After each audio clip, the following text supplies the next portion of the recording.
तो राजनीतिक प्रभाव हमने देखा और अब हम देखें कि धार्मिक धर्म पर इसका क्या प्रभाव पड़ा। तो मुसलमान जो है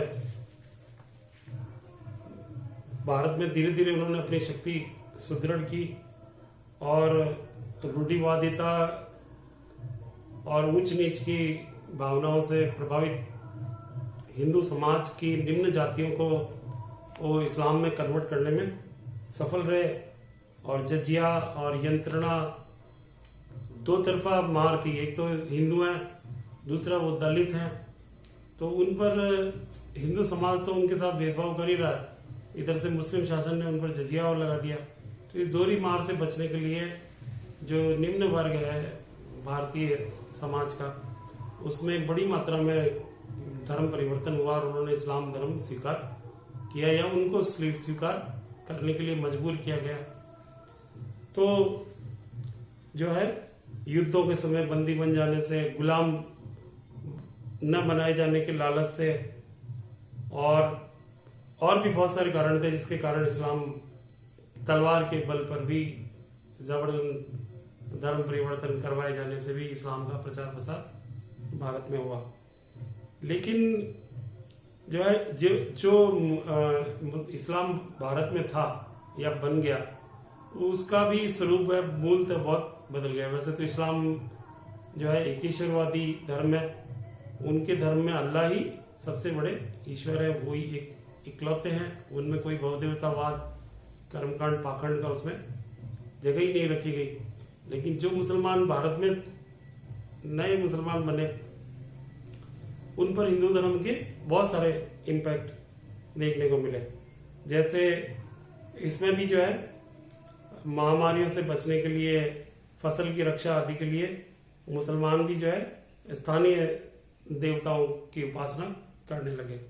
जैसे गजनी मियाँ, पांच पीर, बंदर ख्वाजा, खिजिर आदि जो है इस्लाम में नए देवता बन गए। और इस्लामिया संप्रदाय के जो समर्थक लोग थे वो खोजा संप्रदाय से थे और इनकी धार्मिक भावनाओं पर वैष्णव धर्म का प्रभाव देखने को मिलता है। ये हजरत अली को भी ईश्वर का एक अवतार मानते हैं और आत्मा के आवागमन में भी इनका विश्वास है, जो स्पष्ट है कि ये जो है हिंदू धर्म से प्रभावित है, क्योंकि हिंदू धर्म में आत्मा का पुनर्जन्म और कर्म से जो संबंध बताया गया है वो हिंदू धर्म का मूल सिद्धांत है, तो उससे ये प्रभावित थे। और जो है ये बहुत सारी आध्यात्मिक विचारों पर जो है हिंदू धर्म का प्रभाव दिखने लगा।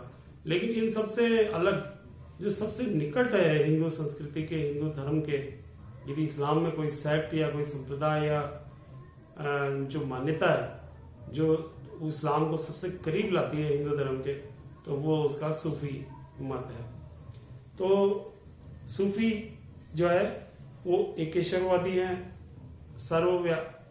ईश्वर को सर्वव्यापी मानते हैं। और जहां इस्लाम जो है ईश्वर को बिल्कुल निर्गुण मानता है, वहीं पर ही सूफी जो है उसमें एक लाइट, प्रकाश के रूप में ईश्वर को देखते हैं, जिसमें स्नेह है, दया है, उदारता है, सर्वव्यापकता आदि गुण ईश्वर में है। यद्यपि वो उसका मानवीकरण तो नहीं कर रहे हैं ईश्वर का, लेकिन सूफी उसमें बहुत सारे गुण देखते हैं। तो यहां पर ये पूर्णतया निर्गुण नहीं है, उसमें कुछ गुण अवश्य है जो कि वैल्यू बेस्ड है, मूल्यों पर आधारित है। तो संसार के कण कण में वो ईश्वर के जलवे देखते हैं कि सब कुछ उससे ही प्रकाशमान है। तो जो है इस तरह की जो भावनाएं है वो हिंदू धर्म के करीब आती है। जैसे आप देखें कि जीव और अजीव, निर्जीव समस्त वस्तुओं में ईश्वर की उपस्थिति मानी गई, ठीक वैसी फीलिंग सूफियों की भी है। और इसके साथ ही एक सबसे बड़ा संदेश सूफी जो देते हैं वो प्रेम का संदेश है। आप बताइए कि कौन सा धर्म है जो घृणा फैलाएगा, या घृणा से वो फैल भी जाएगा। सारी धर्म प्रेम की बात करते हैं, लेकिन सूफी धर्म का जो प्रेम है वो विशिष्ट है और दृढ़ता पूर्वक अटूट प्रेम के द्वारा ईश्वर का मिलन संभव है। मतलब यदि ये भावना ही नहीं है प्रेम की, तो ईश्वर का मिलना असंभव है। तो लोक संगीत और लोक नृत्य के द्वारा वो उसकी उपासना करते हैं और ईश्वर के प्रति अपनी भावनाएं प्रकट करते हैं। ये चीज भी ऐसी थी सूफियों में जो उनको हिंदुओं के करीब लाती थी। इस प्रकार भक्ति मार्ग में एकेश्वरवाद और जीवन के साथ तन्मयता पूर्वक भक्ति करना, ये जो धारणाएं भावनाएं सूफियों की थी वो भगवत भक्ति जैसी ही मिलती जुलती है और ये भक्ति मार्ग के बहुत निकट था। और इनमें भी जो है मुर्शद जिसको कहते हैं सूफियों में, वो गुरु में उनका बहुत अधिक विश्वास है। तो गुरु का देखिए आपकी सब जगह ज्ञान प्राप्ति के लिए हिंदू धर्म में भी गुरु को आवश्यक बताया गया। इसके अलावा हमारे यहाँ भक्ति का एक महत्वपूर्ण साधन संगीत है। जैसे बात कर रहे थे कल भी कि किस प्रकार से जो है बहुत सारे वाद्य यंत्रों के साथ सामूहिक रूप से भजन गाए जाते हैं, कीर्तन किए जाते हैं, रत जगह किए जाते हैं, पूरी रात जो है भजन कीर्तन चलते रहते हैं। तो इसी प्रकार का भक्ति जो है सूफियों ने भी की, जहां पर वो संगीत के माध्यम से भक्ति का गान करते हैं। तो इस्लाम में जैसे कल हम बात कर रहे थे कि संगीत वर्जित है, लेकिन सूफियों के लिए तो संगीत बहुत ही महत्वपूर्ण है। इसी प्रकार जो सबसे बड़ी भावना थी सूफियों की वो विश्व बंधुत्व की थी।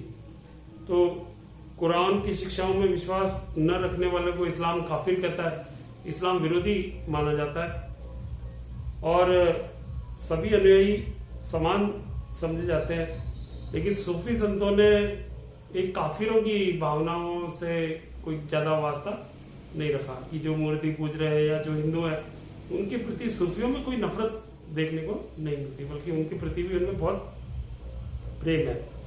तो ये मानव मात्र से प्रेम करने की शिक्षा देते थे। तो अब इसमें मानव मात्र में धर्म तो बाद में इंसान पहले आता है।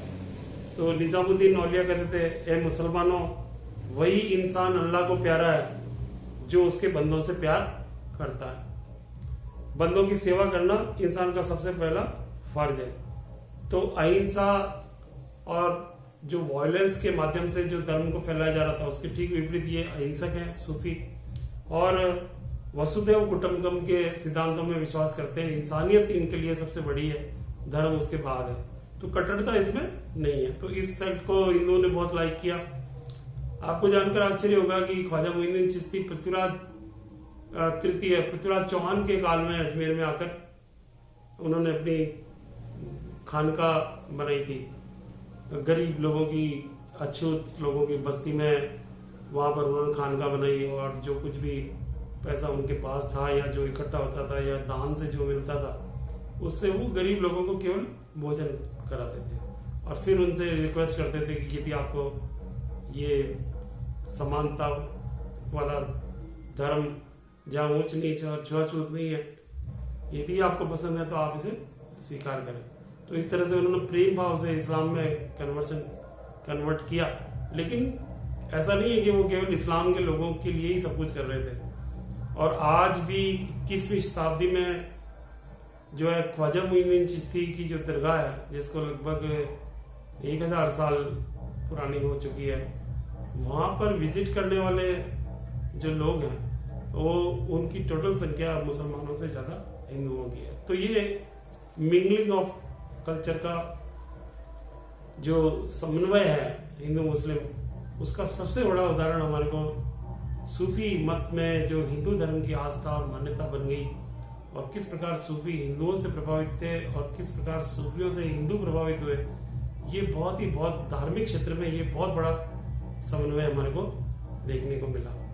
इसके अलावा और धार्मिक क्षेत्र में क्या क्या समन्वय देखने को मिले, इसको हम और आगे अभी पढ़ेंगे। Thank you.